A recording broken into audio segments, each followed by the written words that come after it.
If cos of alpha plus beta equal to 0, then find the value of cos of alpha plus beta divided by 2. तो cos alpha plus beta equal to 0 दिया हुआ है and cos alpha plus beta divided by 2 इसका value निकालना है. cos of theta divided by 2 equal to होता है plus minus under root 1 plus cos of theta divided by 2.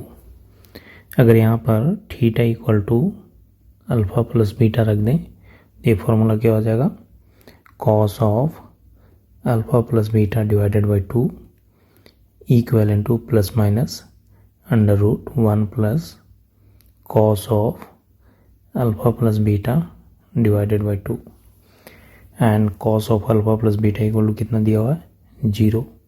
Equal to क्या हो गया, plus minus under root 1 plus 0 divided by 2 equal to हो गया plus minus under root 1 divided by 2 equal to लिख सकते हैं plus minus 1 divided by root 2. अब इस केस में इसका वैल्यू पॉजिटिव होगा या नेगेटिव होगा ये डिपेंड करेगा कि alpha plus beta divided by 2 किस क्वाड्रेंट में लाई करता है. इस केस में अल्फ़ा एंड बीटा को कोई भी वैल्यू नहीं दिया हुआ है तो हम ये सर्टेनिटी के साथ नहीं कह सकते कि फर्स्ट क्वाड्रेंट में लाई करता है या सेकंड क्वाड्रेंट में या थर्ड या फोर्थ में.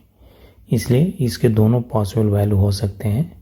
cos of alpha plus beta by 2 का 1 plus minus 1 divided by root 2. ये हो गया आपके आंसर.